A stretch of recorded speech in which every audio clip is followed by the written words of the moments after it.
So this is your vector, circular vector. Here is your selectable, is the selection marker, which is this vector has ampicillin resistance gene. So this is the multiple cloning site. This multiple cloning site is in between the LAG-Z gene, which will code for alpha peptide, which will code for alpha peptide. Okay, so this gene, which is having multiple cloning site in between, can code for a protein, codes for a protein which will code for alpha peptide. Okay, now let's suppose, because here we have multiple cloning site, with the help of this I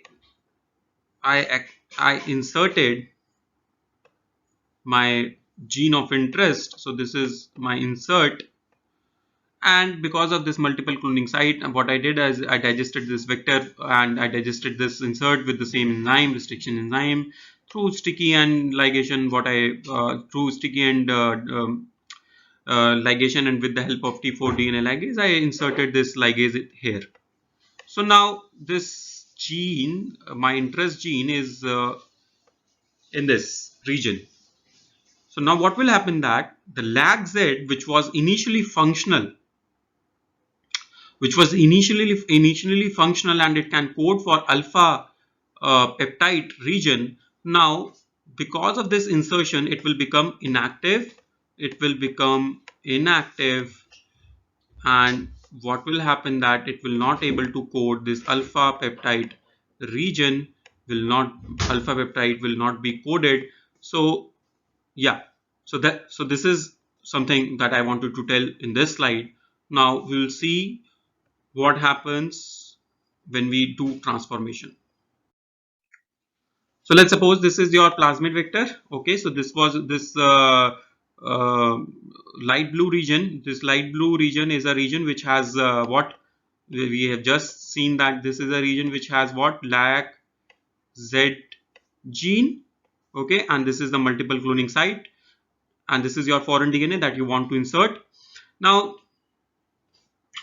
And this is the competent E. coli cell, and you know what are competent cells and how we make through, and we have done through calcium chloride method. Okay, so this E. coli strain that you have used is DH5 alpha, and it has LAG-Z delta M15.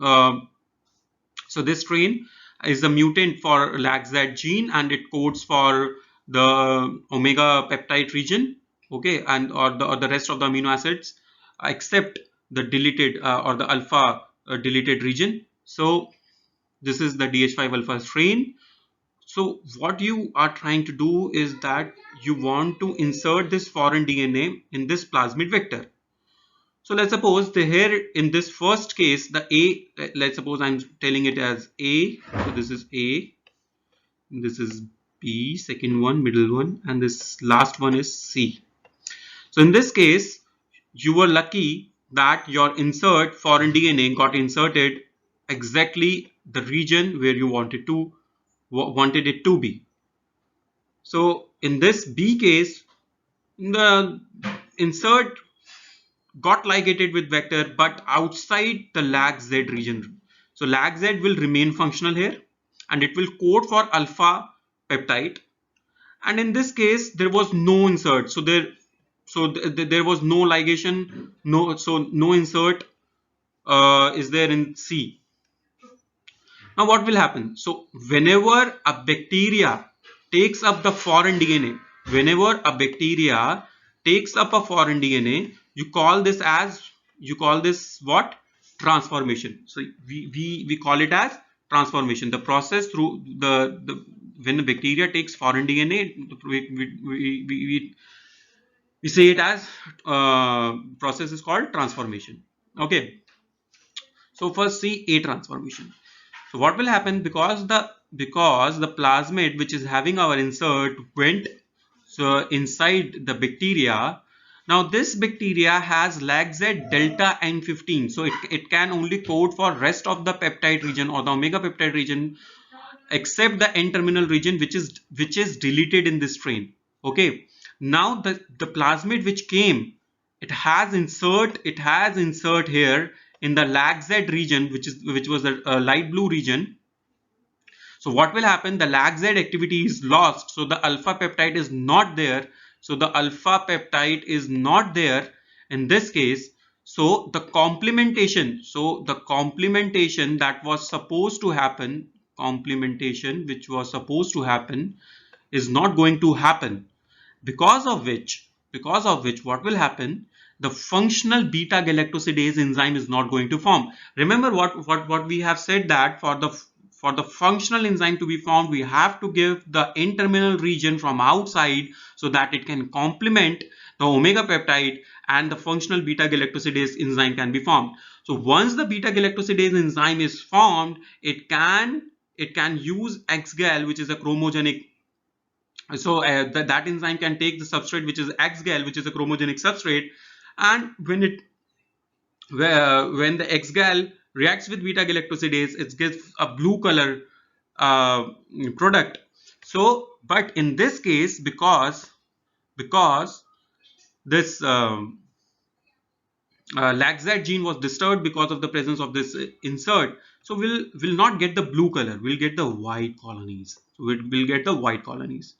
In this case, because the insertion happened, or the ligation also happened, but it was outside the LAGZ region. So what will happen, that the LAGZ region here is functional, and it can complement this the peptides which are found by the bacteria itself, and it will give what? The fully functional enzyme will be formed and blue colonies will be observed, and same will be in case of C. So blue colonies will be there. So the white colonies are those colonies of bacteria which is having your plasmid along with your insert at the exact position where you wanted it to be. Okay, so it is having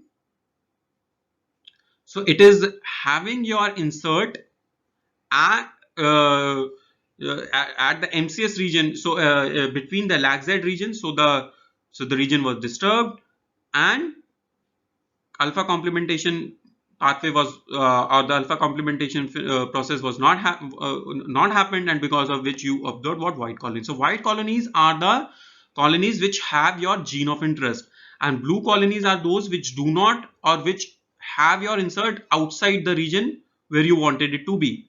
Okay, so white colonies are your, so for further downstream process you are going to take white colonies.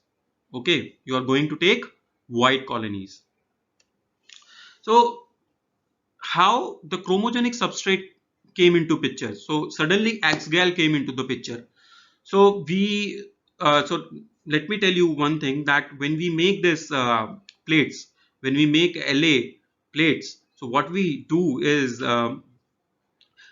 we add ampicillin, because we just saw, like in this case, if I take this case, what I am supposed to add is ampicillin, because this vector has ampicillin resistant gene, along with which I will add XGAL and IPTG. Okay, so what I am adding in this, so let's suppose I made LA, and I did this autoclave.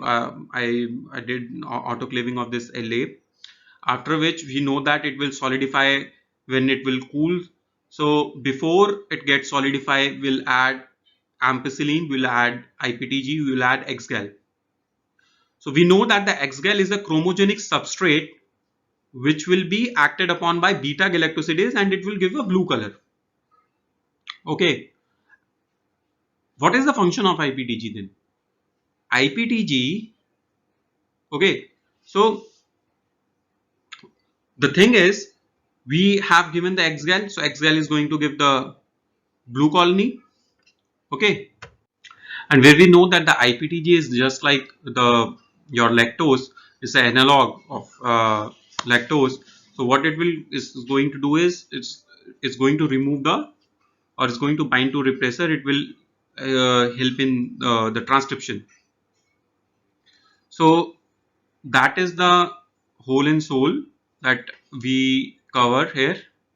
Okay, so if I'm going to do the transformation, so the transformant plates. So in beginning, I marked blue colony, I marked some blue colony, and I marked some white colony. So you know that the white colonies are those which have your gene of interest, and blue colonies are those which do not have your gene of interest. So you are going to take these white colonies for downstream processing. Thank you.